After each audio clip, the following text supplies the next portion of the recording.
I speak with, again, a lot of 6, 7, and 8 founder businesses, um, specifically, in e-com and SaaS. Um, and obviously, SaaS now is kind of becoming a very rapidly growing industry, obviously, with all the AI tools now. And we can talk about that in a later date, but systems are very important when it comes to building product, when it comes to potential packaging, when it comes to just client onboarding, when it comes to fulfillment, X, Y, and Z operations, all that good stuff. It comes to systems. And I know there's kind of a saying in the space where it's like you default to kind of your system rather than kind of your goal, right? You have a goal and stuff, but if the underlining, if the undertone is not a system you kind of rely on, then there's no really safety net there, and that becomes specifically vulnerable. You enter in a vulnerable space because obviously if it is with a client, they can potentially churn or they don't get the best experience, and that can obviously cause a bit of issues. So let's talk about systems real quickly here. Then we can talk about potentially wellness on a different time. However, systems when it comes to wellness is so key, specifically if you are a business owner or trying to run a business. You need health, and the sad part is a lot of people realize that when it's kind of not too late. It's never too late. But I think they could have done a really good job or a better job if they did have their health in check. What I see again constantly across the field is one, their health is taking quite the hit. They're not really physically active, especially in a remote work setting. Whether that's employees, but specifically a lot of people, a lot of founders are sitting at their desks, long nights, long days, and it's a lot of caffeine, a lot of nicotine, potentially a lot of these stimulants to help you keep pushing forward. And basically, the biggest thing is that they don't exercise, right? Or they don't take care of their mindset and body. So let's just kind of quickly touch upon wellness, and then we can kind of dive in deeper. But I want you to realize something. Don't put wellness on. Don't put it towards the end of the list. It has to be at the front of the list. And I think the sooner you realize that, the sooner you're going to make more money, feel better, and just overall have more happiness. Okay, so what do you want to do with wellness? Well, number one, if you're a business owner or you're trying to create something, you don't have to spend hours in the gym, right? So if you don't have a gym membership, I would highly suggest go getting a membership. Number two, you can obviously you can walk, whether that's in the morning, lunch, evening time. You can walk and kind of listen to a podcast. You can walk and think. Maybe you can even take. I know a lot of people who take sales calls while walking. It's quite impactful, but just kind of embedding or sprinkling in exercise is key. Again, you can do that in many varieties, many modalities when you are a business owner. You can even get a walking pad if you find yourself taking calls, in your office or whatever. Just get a walking pad. You can get your quote unquote 10,000 steps in, or even more. But it's important that you just start. So, walking pad, you can spend a few $100s to get a walking pad. You can walk outside. Basically, in the mornings, I kind of want you getting some sun. If you don't have sun, you can kind of get like some blue light device that helps actually kind of wake your body up. And then I think the biggest thing is a lot of founders neglect sleep, which is I know sometimes yes you have to put in the hours and stuff, but if you are one putting in late nights, screen device, screensavers, try to mitigate the blue light towards the eyes. So you can wear blue light glasses. I have those. And when I'm doing work late at night, I'll put those on. I'll get the screensaver to protect my eyes, number one, but also to mitigate the blue light so I can actually get better sleep. And when it comes to sleep, you want to sleep in a cool environment. Make sure you have blackout curtains or just a dark room that you can actually get some sleep.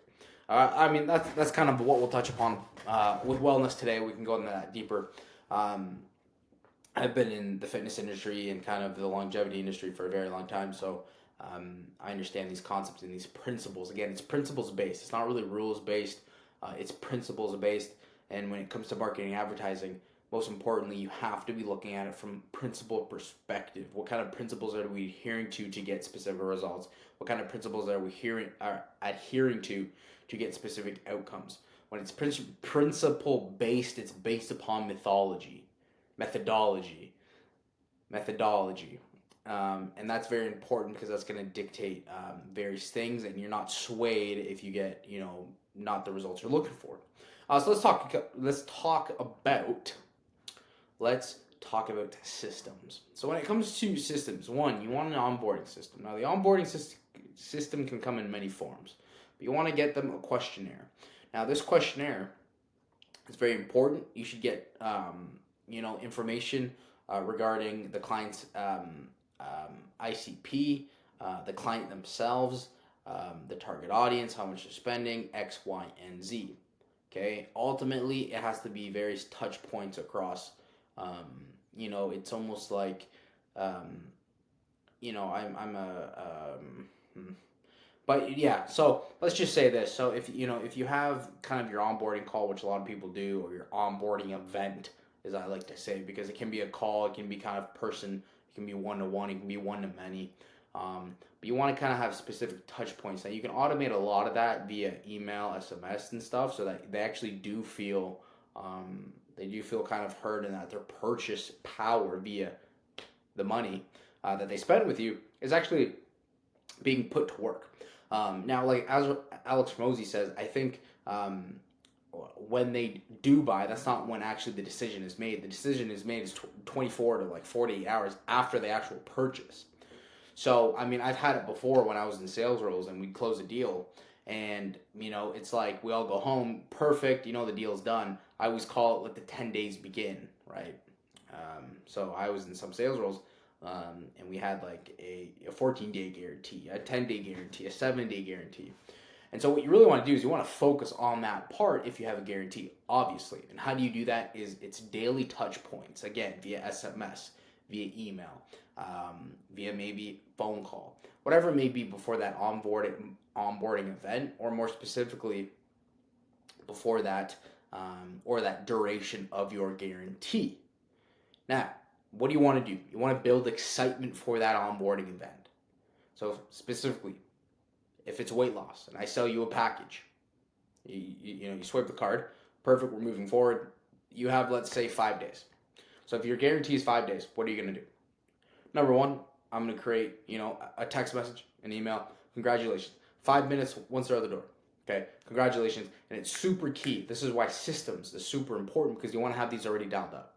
So as soon as they buy, or as soon as they out, or as soon as a new client signs, immediately you want to have an email and a text going out to them. Okay, congratulations. It's amazing that you're ready to take the next step forward. We are so happy to be working together, and we can't, we are very excited to help you achieve X, Y, and Z. This is what they wrote down on the onboarding questionnaire. Okay, or just some, common knowledge you gathered through maybe the sales department or whatever. You want to tie it back. You want to say that through, text and email. Day 2 would be basically awesome. We are, again, very excited to be helping you do this. I know this journey isn't always easy. Some client testimonials help a ton, all right? These are some other people we've helped. Boom, boom, boom, boom. It's possible for you too. I know it's been a long time, but, with our help and everything, you can do it. Boom.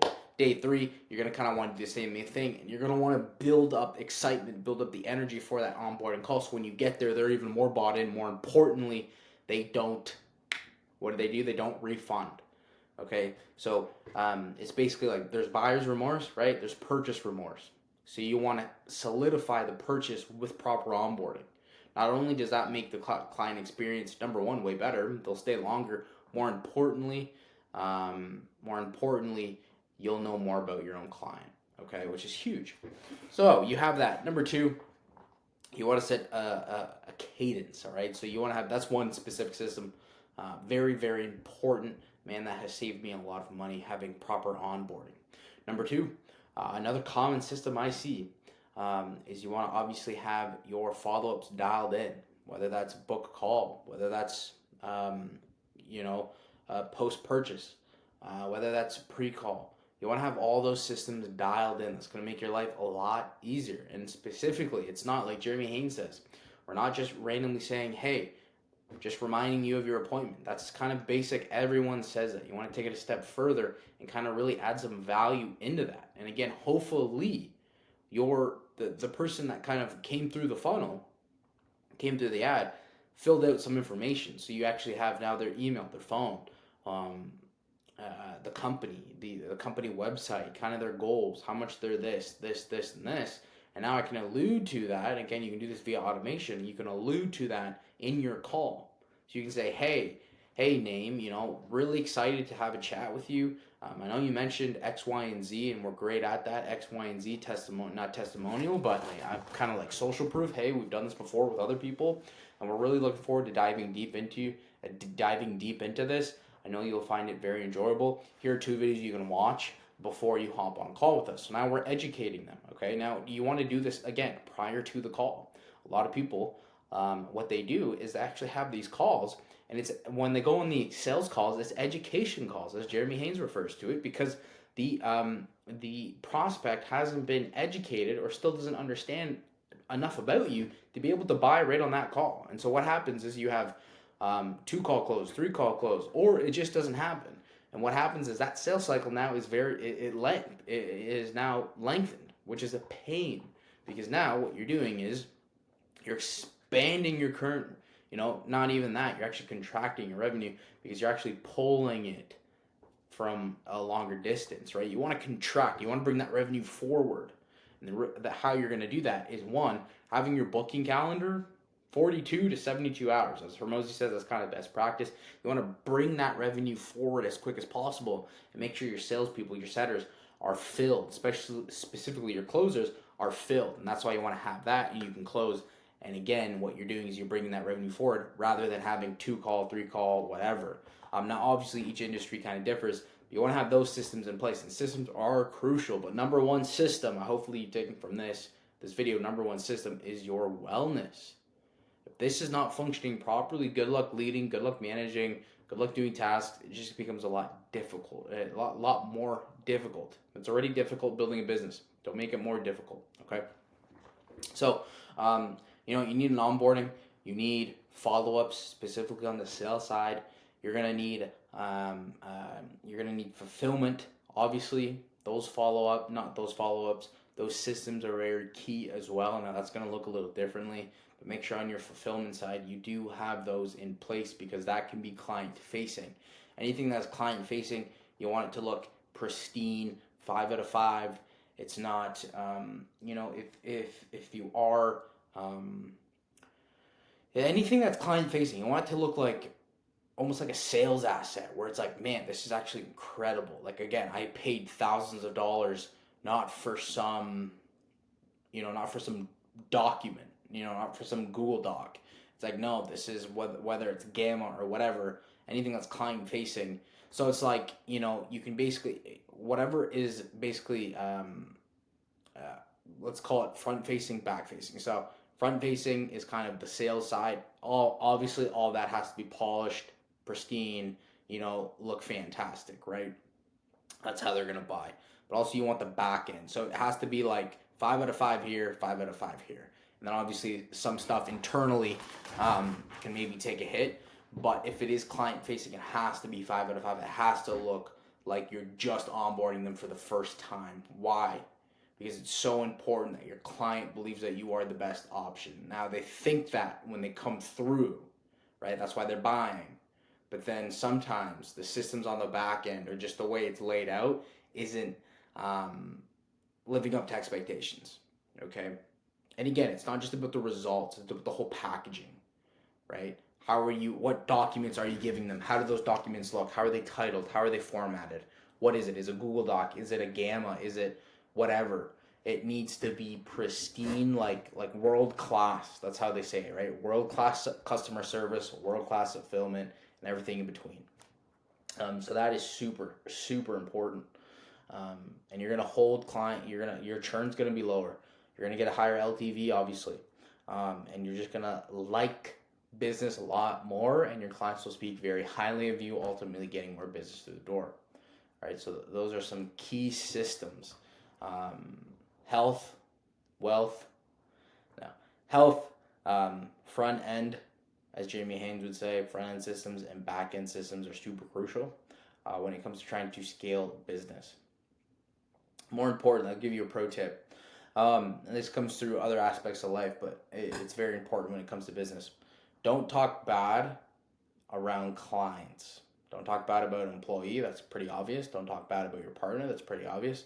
Don't talk bad about other clients. Don't even mention that maybe the business is slightly struggling to your clients. Your clients need to believe that you are the best freaking option. So if you have zero clients, don't mention anything. Just say we're great. We're happy to have you here. Fantastic. We're gonna treat you like freaking gold. Don't mention anything. I see too many people, basically just talking like weird, or not giving the client the full like confidence in the business. It's like, either again, usually it's client facing. So usually the back end system is like weirdly set up. It's weird things that they're showing them. They're saying weird things about it, and it just doesn't give the client full confidence, this is the key thing here, whether they understand that or not. This is all kind of subconscious going on in the background, right? Like the client's just getting data in the back of their subconscious. And eventually they get enough data and they go, wait a minute, what am I paying for? Wait a minute, this doesn't really sound as it did on the front end. So again, when you are client facing, make it sound like this is the best company ever. This is a 10 out of 10. This document, this game I'm going to go through is freaking awesome. It's amazing. You're going to learn lots. We're going to really help grow your company, right? Stuff like that. Don't talk bad about a client. Don't talk bad about a process. Don't even act weird if something is slightly off in the actual thing, because obviously there's human error. You have to count for that. So just go through it smoothly and make sure like that client understands that this is the best freaking business. We are so packed. All that type of stuff. Now, hopefully that is true. If it's not, don't mention it, right? You don't got to lie to the client, right? Just don't talk bad about the business, clients, other things. Okay, specifically, this is true. This is as true to the client as is to your employees. Your employees don't need to know what is going on. All right, that is very true as well. So again, that's systems. Okay, now this is 20 minutes into things. Leave your comments down below. But that's kind of what I've seen across various industries, across the business landscape right now. And in a world of AI, those systems are going to become more important. The more dialed they are, one, it's going to actually take less time to create, obviously, because now we can use AI.